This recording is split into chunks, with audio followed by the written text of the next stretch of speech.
the fastest way to increase profit on anything is reduce expense. Right. That is always the fastest way. We've talked about it before. Marketing people love to say that it's revenue. You'll be the first to acknowledge that. But revenue always has a cost associated with it. So $1 of revenue does not get you $1 of profit. Right. But a reduced expense by $1 does increase your profit Yes. by $1. Right? It is the fastest way. And so the same thing is true with energy. If we can reduce the wasted expenditure of energy, yeah, we actually have more energy profit that we can then apply to the things that we want to be applying them to. That may, in fact, be creating more time and or money for us. Are you feeling overwhelmed, stuck, or uncertain about how to grow your business without sacrificing what really matters most? Welcome to The Business You Really Want, the show for women ready to build a sustainable, fully aligned business. Aligned with what, you ask? You, your values, your life. Seriously, it is possible. I'm Tonya Kubo, and along with business advisor extraordinaire Gwen Bortner, we're here to show you how.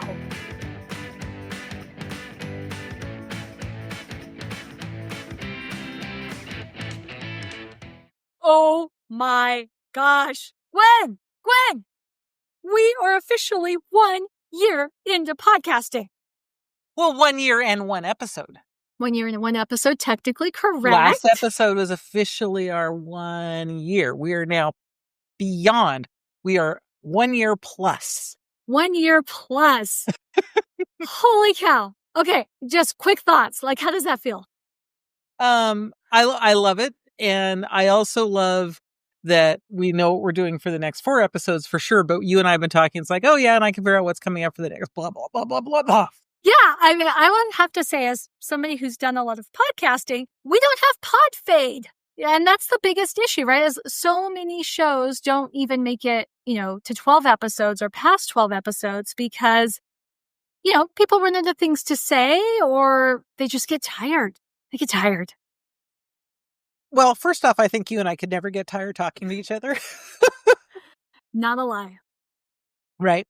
But There's a lot to talk about. The business you really want. Yeah, there's a lot of different segments to talk about, little pieces of what that means and what that looks like. And because the market is always changing, the perspective always shifts too. Yeah.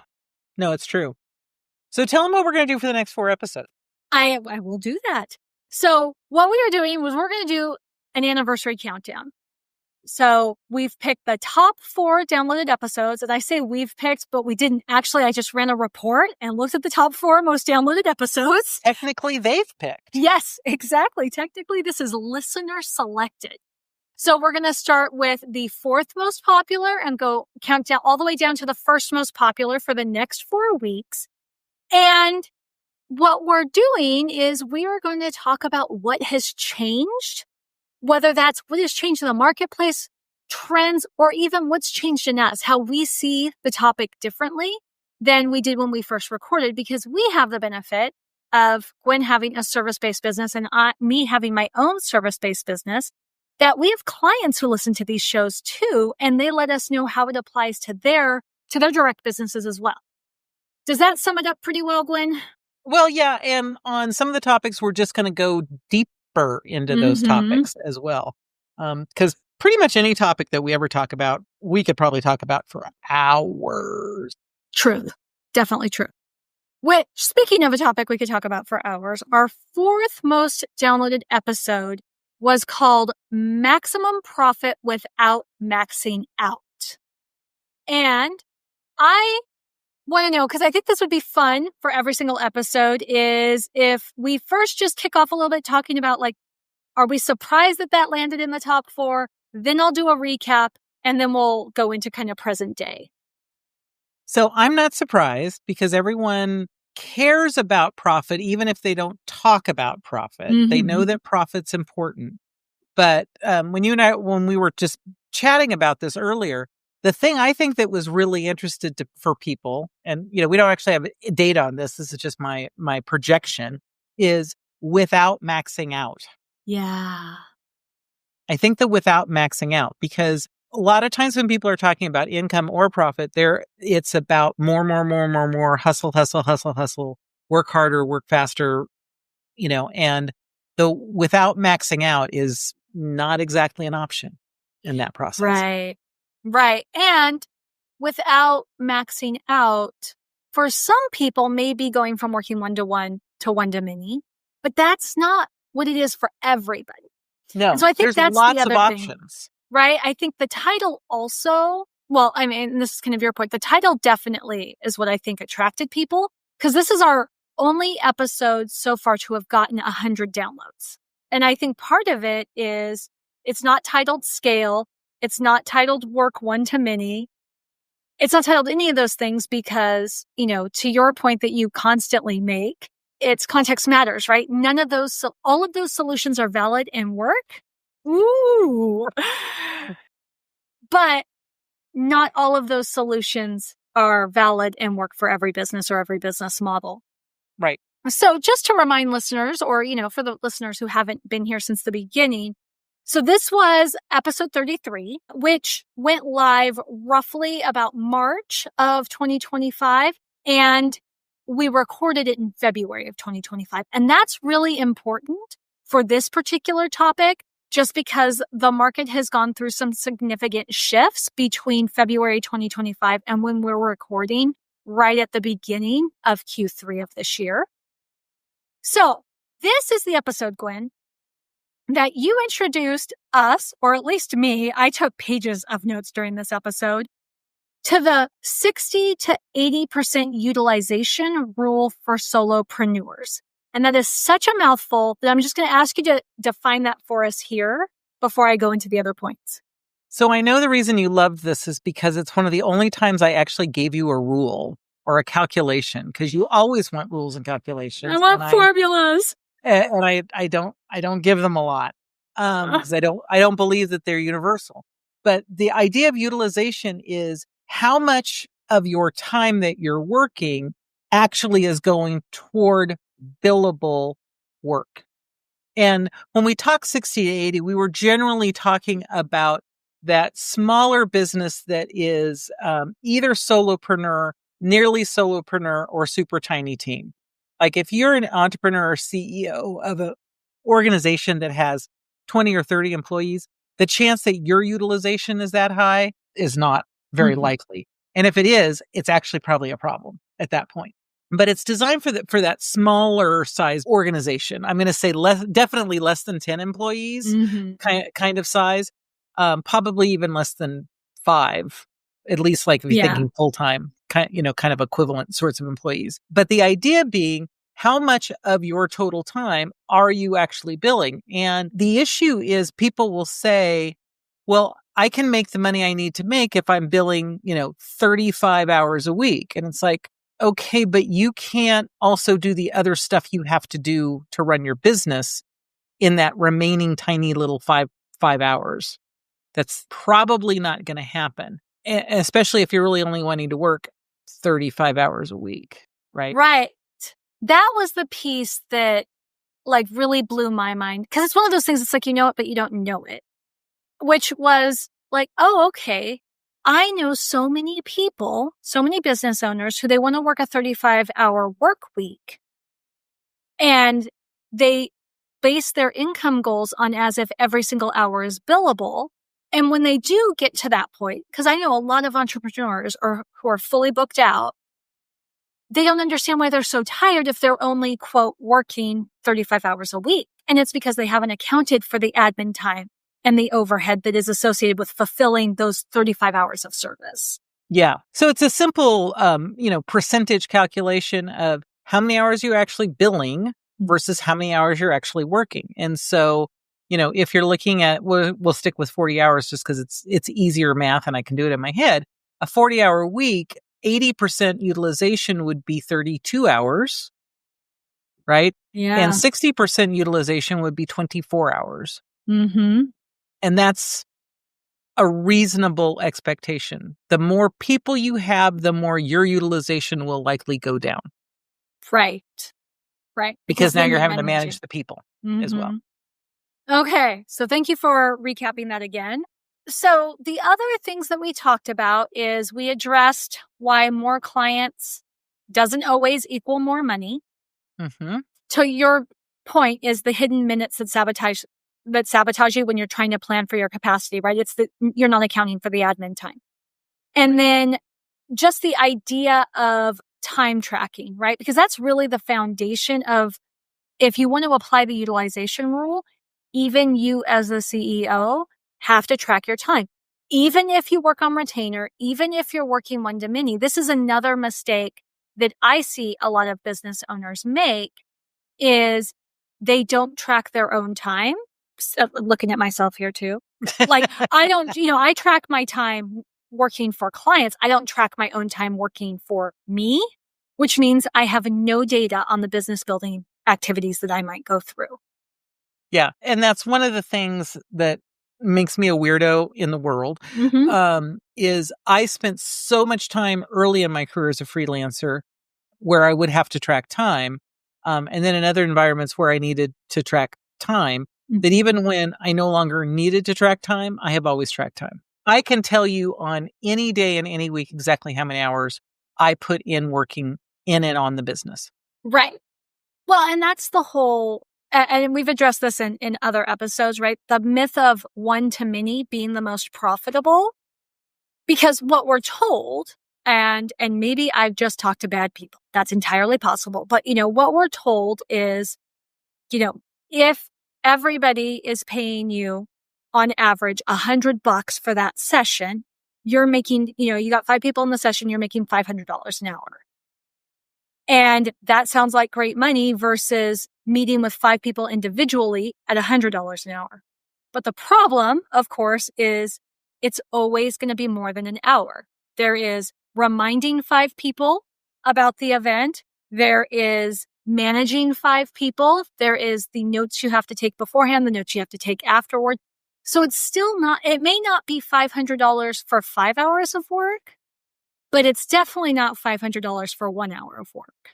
Right. And understanding all of those pieces and what the expectation is, right? I mean, it's all of those bits. So we just got off your quarterly planning retreat that you do with your clients. So just so our listeners know, so it's 2 days, it's 3 hours each day. Day 1 is 3 hours looking back, right? It's reflection. Day 2 is 3 hours looking ahead. And all of it's informed by what's going on right now. And one thing that I would like to say bubbled up, but that's much more gentle than actually happened. It was like glaring, like shouting from the rooftops, is this economic uncertainty that everybody is feeling right now. And when we first recorded the episode in February, of course, there was a lot of fortune telling. What may happen. And uncertainty, but it was expected uncertainty. We had a new president. We had, so everyone, I mean, it doesn't matter who comes in as a new president. There's always going to be unexpected uncertainty, right? Right. So the expected uncertainty was kind of like, okay, yeah, this is going to be, but it wasn't, we weren't in the middle of it. Right. And so, so we had that. And then the other thing that I was just thinking about now is we've also ended a fiscal year now. And a lot of business owners know they should be tracking their finances and running reports regularly, but many don't until they have to hand everything over to the bookkeeper or the CPA. So on July 2nd, everybody is acutely aware of where their revenue, their income, and their net profit was this first half of the year and last year. So my question for you is just from your perspective, both based on the circles you run in, because we run in different circles, and your clients, how has inflation, recession fears, and that general economic uncertainty, I love how you talk about economic uncertainty, changed how people are thinking about client capacity, how they should be thinking about it? Tell us more. Yeah.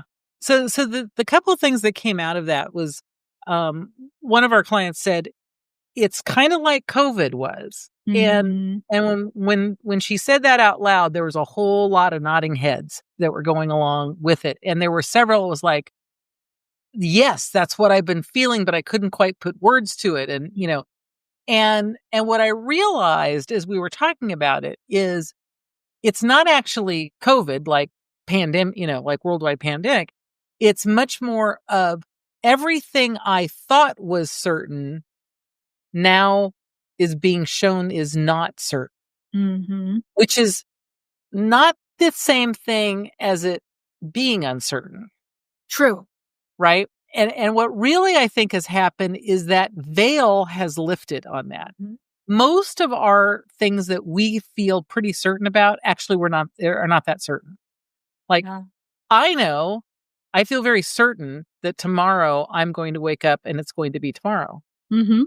There is a high probability of that, but there is no certainty of that. Right. For a whole lot of things. But because all of the indicators say that I'm going to, I'm just going to assume that. But if some of those indicators started getting pulled away for whatever reason, it was like, oh yeah, no, something could be terribly wrong. And, all of a sudden that wouldn't have the same level of certainty. Well, it was actually the same level of certainty as it was the day before when I didn't know, right. But it feels different because what we're envisioning, what we're experiencing has lifted. Yeah. Right. So, I mean, as I'm thinking about it as a health example, because, people have dealt with this in various aspects of their life. The day before you find out you have cancer and the day after you have cancer, your likelihood of having cancer was exactly the same those 2 days. But it was a whole different experience the day after you knew, right? Because it's now that uncertainty piece has been lifted. And it's like, oh, no, I actually don't have as much control over my body and my health and all of the things that are going on. But until it is revealed to you, you're not so sure. And I think that's what's happened is a lot of things that we thought we were very certain about, people are saying, no, we're not very certain. Well, we actually were never certain. We deal with a number of people who have product-based businesses. And so all of the conversation around tariffs, right. In, out, who, how much, all of those things, people are getting really wound up about that. And the thing is like, yeah, tariffs are one thing, but there's 1,000 other things that could be changing the price of your product that you're bringing in that you're not considering because you're not considering them. But the whole supply chain, a tsunami in the right place at the wrong time, could absolutely have as much or more impact than any of the tariff things that we're talking about. But it's not on the news until it's more likely that it's going to happen or that it becomes, fodder for the conversation, right? And probably it was 6 weeks ago, I want to say, one of my clients, we were talking about this, and I told her without any sarcasm, you need to stop watching the news. And I know at first she thought I was joking. I was like, no, because what you're doing is you're worrying about things that you don't need to worry about, and you don't actually know what the outcome will be until you actually know the outcome. Right. Tariffs are the most complex thing in the entire universe to understand. So unless you happen to be a tariff expert, even if you know who's getting charged, how much they're getting charged, all the rest of it, you don't actually know how much it's going to affect your price until the product shows up with a new price. So why are we spending hours and hours and hours and hours of worrying about it? Because we're taught to worry about things. But that's a lot of lost energy.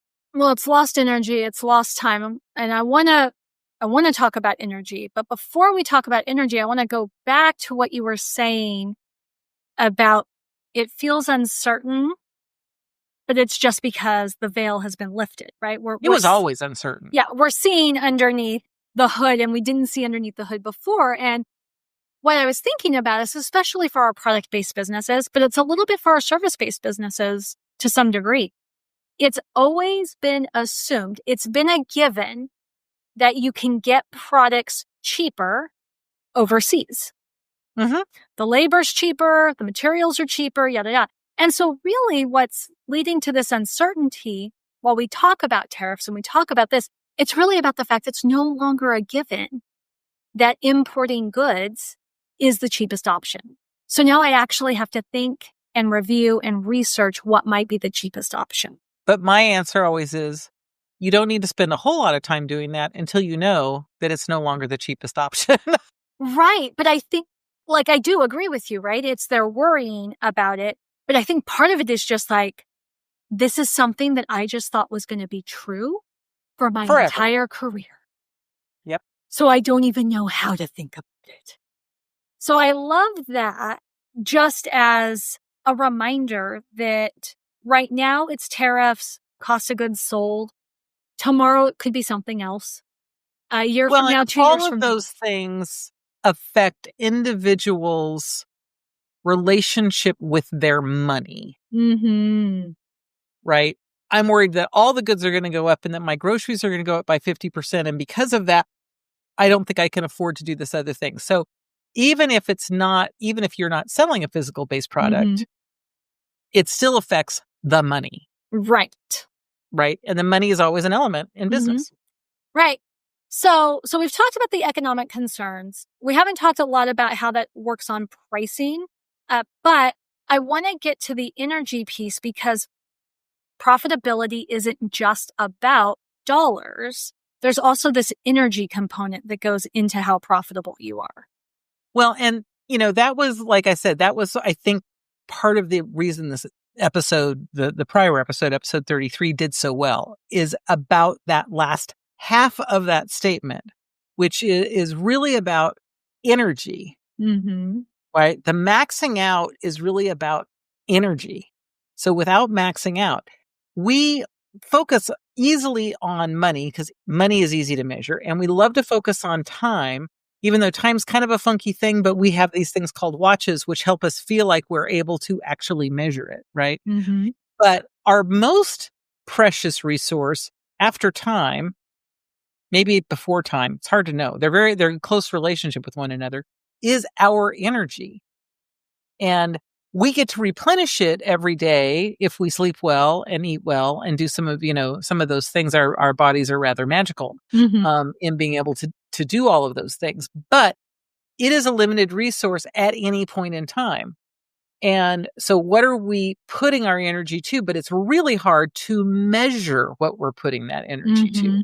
We don't have like a really good energy measurement. No, we don't. Tool, right? That is consistently available and everyone knows how to use and, all of those things, like, most of us know how to use a watch.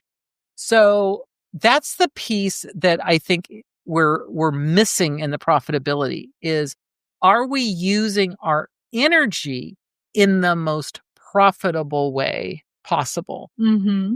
And profitable in this case means, how much is it costing us, right? The fastest way to increase profit on anything is reduce expense. Right.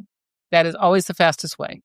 We've talked about it before. Marketing people love to say that it's revenue. You'll be the first to acknowledge that.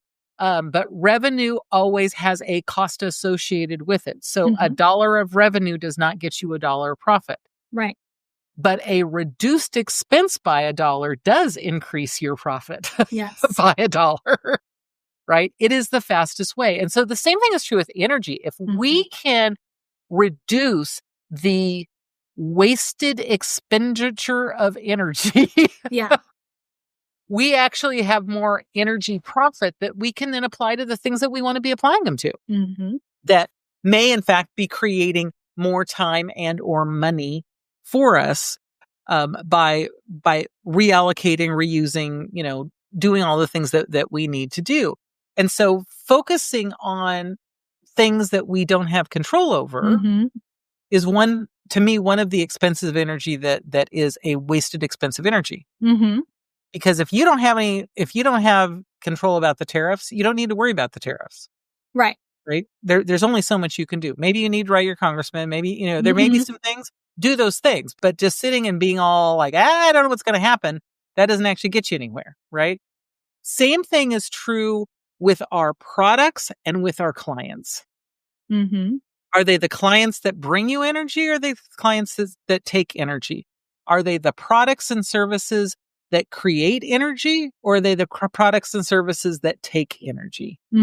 Right? Products and services, we also want to look at money. It is not the only thing. Clients, we also want to look at money. But we forget in both of those cases to look at energy, because the money is an easier thing to measure. Yeah. Okay. I want to talk about energy versus time really quickly, because you made a really good point about not being sure which one's more important. I am going to draw a line in the sand and speak it in absolute right now, Gwen, because I know you love that. I am going to say that energy, hands down, is the most precious resource. And here is my justification.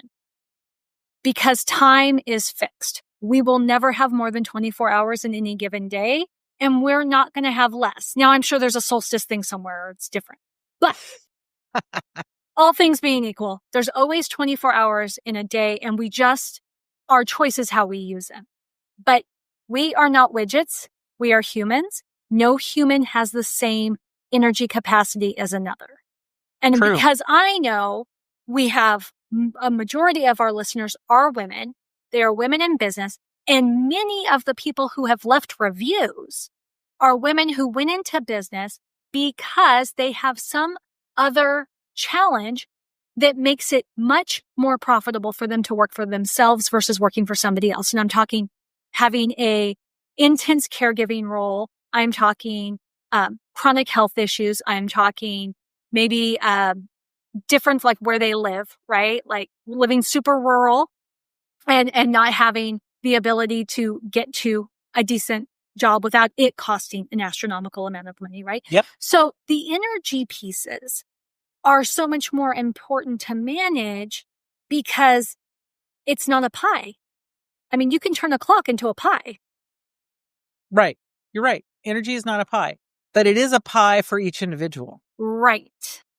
But the mistake, I think, and to your point, is all too often we base what we think our energy is and should be on the other person who's outrageously more productive than us. Yeah. And that's always well, we've got a whole episode, you can link to that too, on the comparison trap, because the comparison trap is just that. It is a trap. Back to context matters, all the things that we're saying all the time. And, we'll just use you and I for a moment to talk about it. I potentially can get a lot more done than you can because I have no children to manage. Right.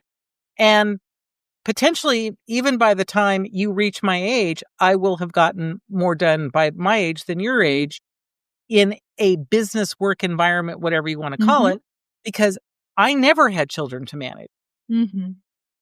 Right? That was not something that was on my to-do list any day, other than, an occasional day here and there where I might have been helping somebody out. But that was not a full-time gig for me. Does that make me better than you? No, not at all.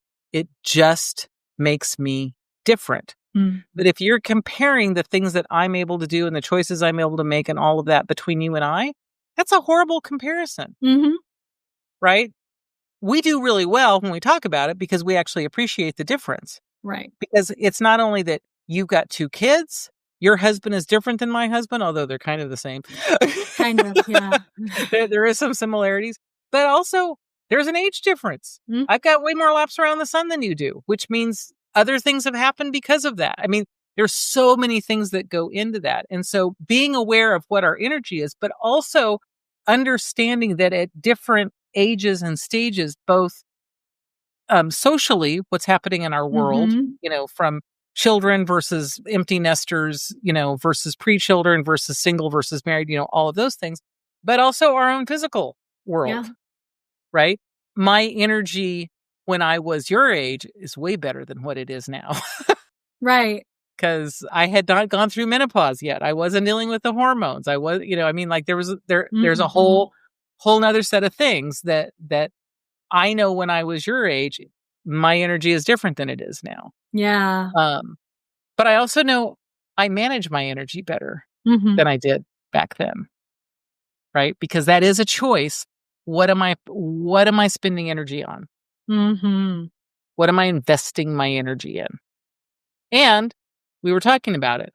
Our quarterly tune-up process. We love our quarterly tune-up process. It's energizing for both of us because one of the choices that I've made that I did not necessarily make when I was your age is I only work with amazing clients. Mm-hmm. And I am as happy to get on a call with my least income creating client as I am with my most income creating client. Mm-hmm. So the energy is the same, Mm-hmm. regardless of the money. Right. And, part of why you can say categorically that you work only with amazing people. This is something I feel the need to say as your marketing professional, right? Because not everybody does this, is when you're talking to somebody and to decide whether you want to take them on as a client, you never just think about, can I help them? It's, can I help them and how will they fit in with everybody else I'm working with right now? Yeah. And so it's entirely possible that there is somebody who would be a great fit right now who would not have been a great fit 2 years ago. Yeah, it's possible. Possible. Unlikely, because back to amazing people, amazing women, but, it's entirely possible. And I think that's also something that nobody talks about. We talk about grading, I'll say, clients on how much they pay us, if they pay us on time, and how much of a pain they may be. But there's a little thing in the back of our minds, I think, that thinks the more somebody pays us, the more of a pain they have a right to be, which is, you would tell them, is absolutely not true. Not true. Not true at all.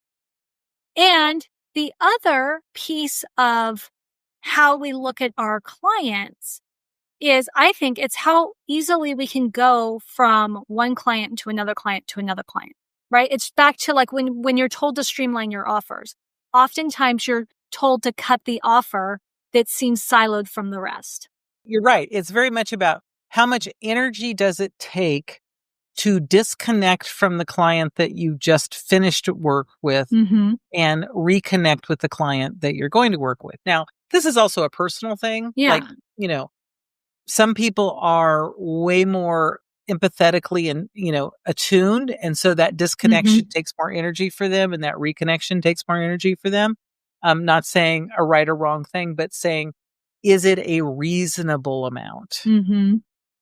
Right? Is it a reasonable amount of energy to disconnect? And is it a reasonable amount of energy to reconnect? Because to me, that's where the profitability comes. Because if you're having to spend a lot of time kind of regrounding yourself, letting all of it go, finding yourself caught in, thought cycles and spirals, that's actually taking away from your profitability.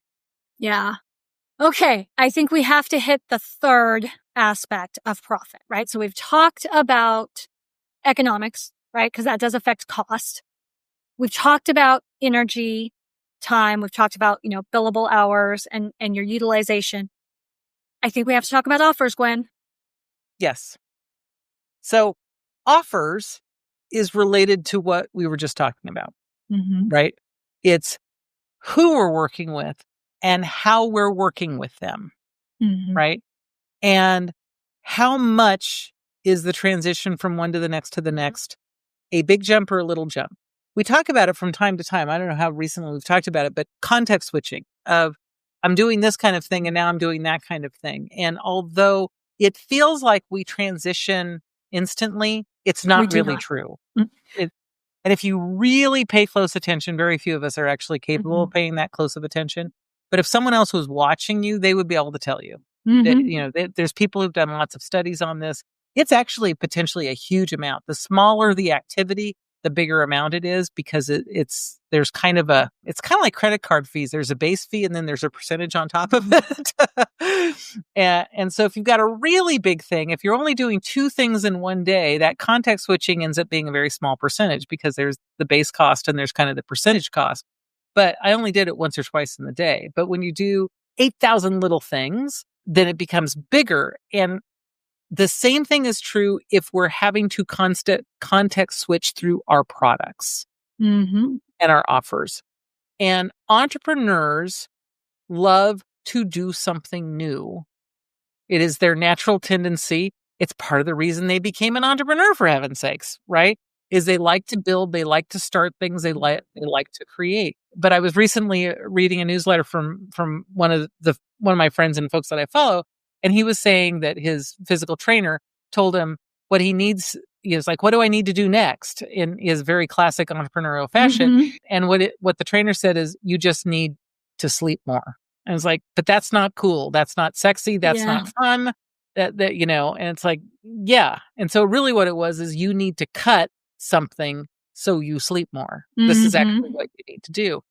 And for most entrepreneurs, part of their profitability is a challenge is they either have too many offers, so none of them are doing as well as they could, or there's too much context switching, so there's too much lost in administrative energy, thought, all of those processes. And or they're not actually paying attention to the individual profitability of the product and or service. Can you say more about that specific thing? Because I think, in my opinion, we don't hear a lot about that. We hear like which offer, when you're told to like look at your best offers, we're told, okay, which one do you sell the most of? Which one's the easiest to sell? But I don't often hear outside of like corporate business circles, somebody saying, okay, what is the profit margin on offer A, offer B, offer C? Well, and the thing is because we're entrepreneurial and often we're a smaller organization, when we look at it, it's hard for us to divide the profitability from service 1 versus service 2 versus service 3. And because it's hard, we just don't do it to figure out how much that profitability really is.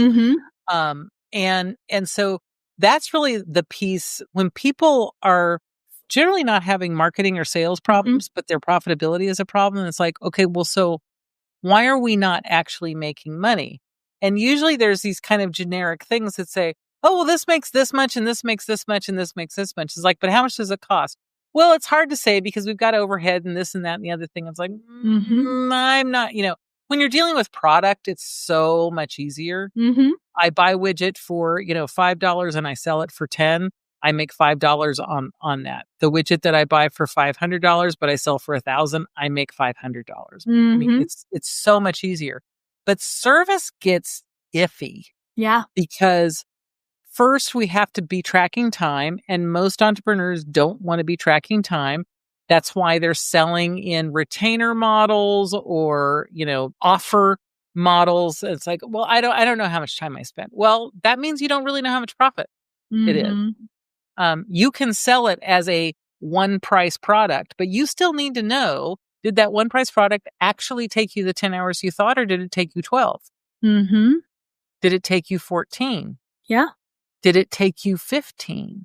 Any of those, or did it take you 8 and you're actually making more money, right? Because often we aren't looking at it that way. And that's the place where we really have to get careful and say, where is that? And then the additional challenge with entrepreneurs is often they aren't saying, oh, because I offered this service and I'm the one delivering it, but I'm early stage, so I'm not paying myself.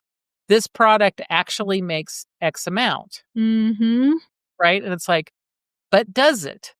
Because at any point you need to pay somebody else, are you still making that amount? Heavens no, you are not making anywhere close to that amount. Right. Right? And so you need, even if you're not paying yourself, you need to allocate what it would take to pay someone to do this job that you're doing. Right?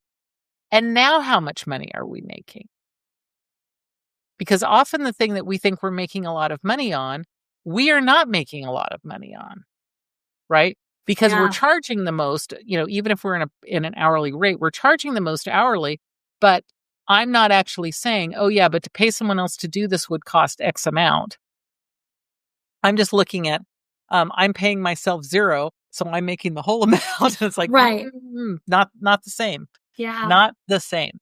So I think that's the other place that we really struggle with profit is to say, we really have to allocate the costs to the product. And I do think it's actually harder in a service-based business, particularly in a small-based business where it's a solopreneur or a nearly solopreneur or tiny team kind of environment, because we often aren't really allocating costs the way that we need to allocate them. Yeah. Okay, Gwen. So here's what we're going to do that's a little different from most of our episodes. I would like you to sum up. So if the listener has gotten this far and they remember nothing else from this episode, what are the 3 things that you want them to take with them? So maximizing profit without maxing out are 3 key items.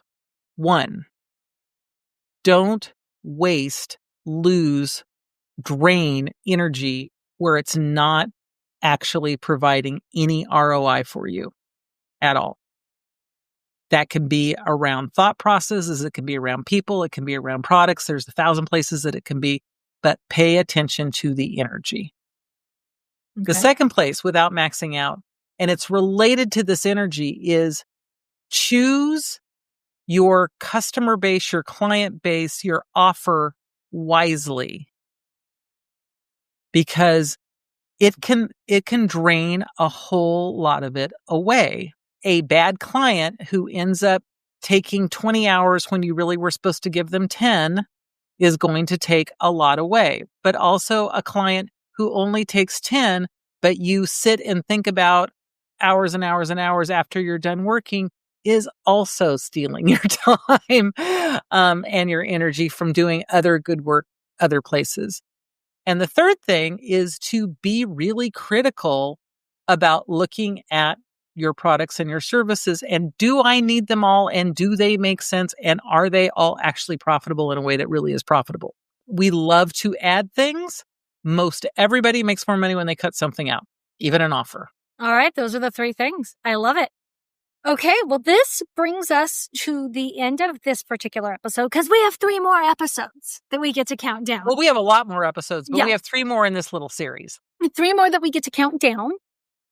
And, typically I would say, if you want to learn more, but what I would love, especially since we're recapping the most popular episodes of the last year, is I would just love for you to email me if you are listening. And you can email me at Tonya, Tonya, at everydayeffectiveness.com. And specifically, I would love to know what your biggest challenge is when it comes to profitability, or when it comes to these 3 categories that Gwen and I have addressed, whether it's the economic piece, it's the offer piece, it's the energy piece. That is what I would love to hear from you. And again, it's Tonya at everydayeffectiveness.com. Thanks for listening. Thanks for tuning in to The Business You Really Want with Gwen Bortner. I'm Tonya Kubo, reminding you that sustainable success is within reach. Make sure to subscribe to the show and visit thebusinessyoureallyWant.com for more resources. Until next time, keep dreaming big and acting with intention.